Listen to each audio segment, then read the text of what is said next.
I never imagined that the day I'd finally come face to face with my own family's betrayal would be the day I uncovered a truth so dark and twisted that it forever altered my view of loyalty. Yet there I was, heart pounding and fists clenched, forced to confront the one person I'd once called sister. A person whose envy had grown into a toxic force, consuming every morsel of decency between us. I've always prided myself on being the level-headed one in our family. Raised in a modest home where every heirloom told a story, I cherished the legacy passed down by my grandparents. Among these relics was a delicate, hand-carved locket said to bring fortune to the bearer, a treasure I guarded like a secret prayer. It wasn't just a piece of jewelry, it was our family's heart and soul, an emblem of love and remembrance. That is, until my stepsister Amber decided that the locket's beauty was meant not for admiration, but for her own selfish vanity. It all began with whispers at family gatherings. I'd catch Amber's sly glances as she admired the locket's intricate design and the legacy it represented. I thought nothing of it at first, attributing it to harmless curiosity, but then she made her move. One evening, as I was tidying up after a quiet dinner with our parents, I discovered the locket missing from its velvet-lined box. I asked around, feeling a creeping sense of dread, and the answer was as cold as ice. Amber had taken it. She claimed it was a gift for her upcoming wedding, an event she had been planning obsessively for years. At first, I was incredulous. How could she, of all people, do something so callous? But when I saw the evidence, a hastily discarded invitation to a bridal fitting tucked carelessly in her purse, the truth sunk in like a stone. Amber wasn't simply borrowing a family treasure, she had stolen it. I confronted her gently, hoping for a remorseful apology and the return of the heirloom. Instead, she flashed a smug smile and dismissed my concerns with a laugh that cut deeper than any knife. I was livid, but more than that, I was betrayed. The heirloom, which had bound us together in shared memories, had been reduced to a pawn in her twisted game of self-indulgence. The wedding preparations quickly spiraled into chaos. It soon became apparent that the locket wasn't going to be returned intact. I learned from a trusted family friend that Amber had insisted on incorporating it into her wedding dress, a final malicious act of vanity. On the day of the fitting, I arrived early to catch a glimpse of the dress, only to be met with a sight that shattered me. The locket, now a mere trinket sewn into the hem of a gown, had been irreversibly altered, its beauty marred by crude stitching and visible damage. It was as if the very soul of our family had been shredded for the sake of her fleeting glory. I stood frozen, the memory of that precious heirloom forever tainted by her reckless ambition. Even worse, the betrayal extended beyond the destruction of our family legacy. In a desperate bid to secure her future, Amber concocted an elaborate lie, one that involved faking a pregnancy to trap her boyfriend, Mark, into a life of responsibility and obligation. Mark, a kind man who had always been supportive and patient, was ensnared in her web of deceit. I could see it clearly in his eyes, the confusion, the hurt, the dawning realization that he had been manipulated into a situation he never asked for. Amber's actions were calculated, designed to secure her own selfish desires while leaving behind a trail of broken trust and shattered lives. When I first heard about her deceit, I was overwhelmed by a potent cocktail of anger and sorrow. I'd known Mark long enough to see that he was as genuine as they come, someone who deserved honesty, not the lies that Amber had so cavalierly fed him. My own heart ached, not only for him, but for what I had lost, the trust I had placed in someone who was supposed to be family. In that moment, I made a vow to myself. I would not stand by and let her ruin another life. I would make her pay for every tear shed, every moment of broken trust, and every stolen piece of our family history. I spent the next few weeks meticulously planning my course of action. I was not the type to lash out impulsively. I was methodical, calculating, attributes that served me well in the aftermath of Amber's transgressions. I began by gathering every scrap of evidence I could find: emails, text messages, photographs of the ruined locket, and even a copy of the final design for the wedding dress. I pored over our family albums, recalling moments when the locket had hung proudly from my neck, a silent witness to every triumph and trial we'd endured. It was a stark reminder of the past, one that Amber had irreparably disrespected. With each piece of evidence, my resolve hardened. I wasn't going to let her lies go unanswered. The first step in my revenge was to expose her. Amber had always been adept at weaving a narrative that painted her as the victim, a misunderstood soul wronged by an unsympathetic world.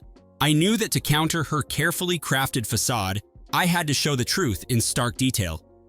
I began by anonymously sharing the evidence on a well-known online forum, detailing how she had stolen and ruined our family heirloom, and then manipulated Mark with her fabricated pregnancy. I wrote everything in first person, bearing my soul in a raw, unfiltered narrative that resonated with readers who had seen too many cases of betrayal and deception. The response was immediate and explosive. The online community rallied behind me, their outrage a powerful testament to the injustice I had suffered. Every comment, every share, every heartfelt message of support fueled my determination. But I wasn't finished yet. The online exposure was just the beginning. I had a plan, a multi-layered strategy that would hit Amber where it hurt the most, her carefully constructed public image. I knew that her wedding was fast approaching, and with it came a cascade of media attention and high society events. I began by discreetly contacting a reputable investigative journalist, someone known for unearthing scandals and revealing the truth behind glamorous facades. I provided them with every scrap of evidence, every detail of her manipulations, and explained how she had not only betrayed her own family, but had also ensnared an innocent man in her lies. The journalist was initially skeptical. After all, these kinds of exposés often turned out to be nothing more than online gossip. But as I laid out the meticulously documented timeline of Amber's deceptions, their skepticism gave way to fascination. They agreed to meet in person, in a discreet location, where I recounted the story in painstaking detail. The interview was long, cathartic, and, in a sense, liberating. It was the first time I had spoken openly about my pain and anger, and I realized that sharing my truth was an act of empowerment. The resulting article was a bombshell, a comprehensive exposé that detailed every moment of betrayal, every calculated lie. When it hit the press, the fallout was immediate. Social media exploded with indignation, and soon, even distant relatives and former acquaintances began to distance themselves from Amber, unwilling to be associated with her deceit. As the days passed, I watched with a mixture of grim satisfaction and lingering sadness as Amber's carefully constructed world began to crumble. Mark, whose trust had been so callingly betrayed, finally saw the truth and ended their relationship, leaving Amber to face the consequences of her actions alone. Invitations to her wedding were rescinded by those who had once eagerly anticipated the union. In the wake of the scandal, Amber tried to deny everything, claiming that the evidence was fabricated and that I was seeking attention. But the overwhelming weight of proof silenced her. I could see the panic in her eyes as her lies dissolved before the public's scrutiny. Still, my revenge was not complete until I had ensured that Amber would never again have the power to manipulate or harm those I cared about.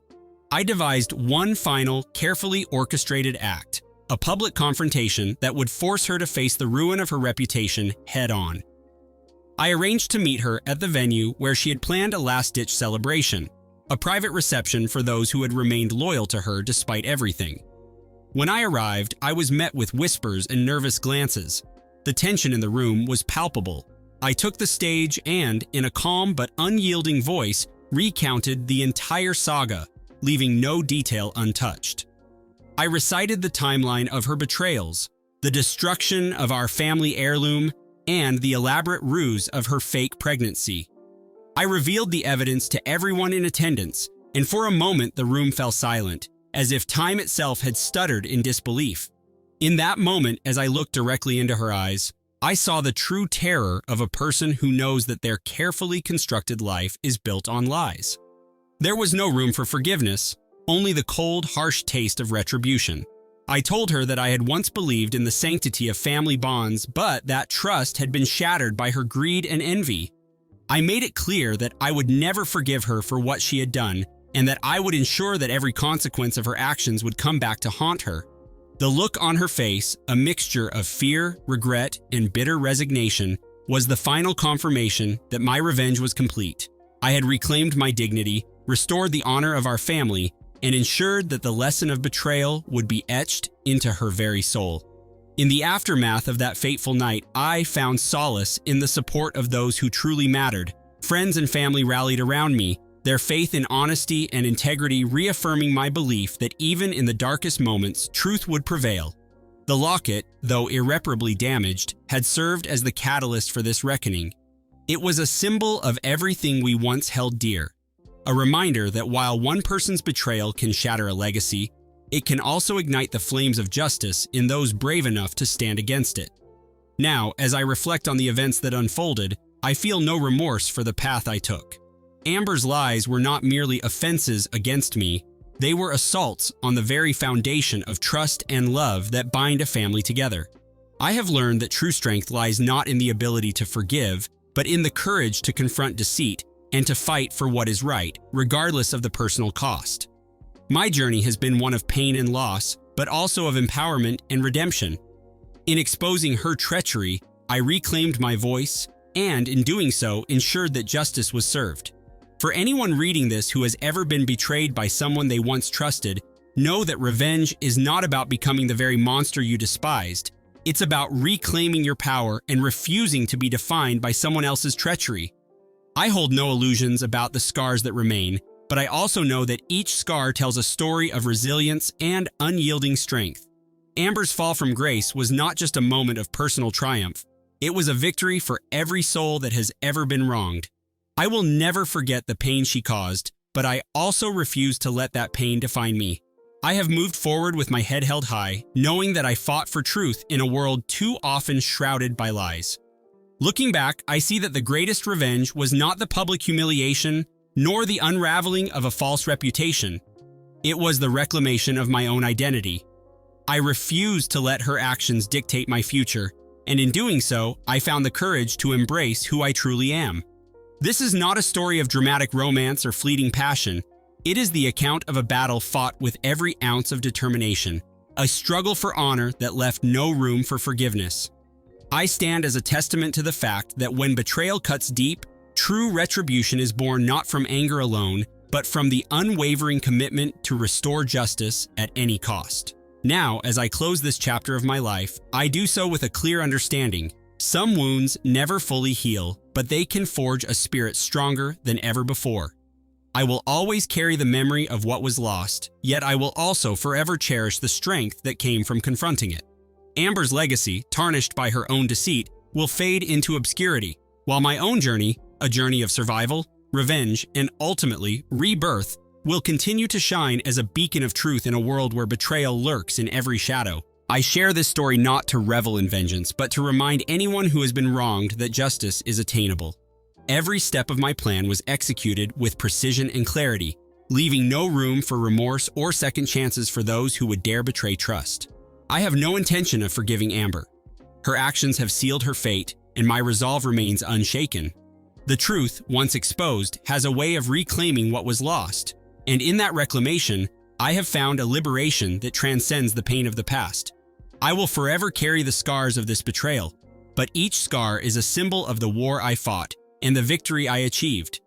And as I move forward, I do so with a quiet confidence, a certainty that in the battle between truth and deceit, the scales will always tip in favor of those who refuse to be silent. My story is one of retribution, resilience, and the unyielding pursuit of justice. A story that I share in the hope that it inspires others to stand up against treachery, to fight for what is right, and to know that sometimes the most powerful revenge is simply living a life unburdened by the lies of the past. The path I chose was neither easy nor free of sacrifice, but it was mine. A path that has led me to a future where trust is earned, not taken, and where the bonds of family are honored by those who truly understand the weight of legacy. Amber's downfall is a stark reminder that envy and betrayal can never conquer a spirit determined to rise above the darkness. And as I continue on this journey, I am fueled by the knowledge that every hard-fought victory, every exposed lie, is a testament to the strength that lies within me, a strength that no act of treachery can ever diminish. In the end, my revenge was not about inflicting pain for pain's sake. It was about reclaiming a heritage, restoring the dignity of a family shattered by greed, and proving that truth, however painful, always prevails. I will never forget the lesson that day, the lesson that even when betrayal comes from those closest to your heart, there is power in standing firm, in refusing to be defined by another's lies, and in carving out a future where justice reigns supreme. And so, with each passing day, I move forward, ever vigilant, ever resolute, carrying with me the unassailable truth that no amount of deception can ever erase the legacy of honor that I will forever defend.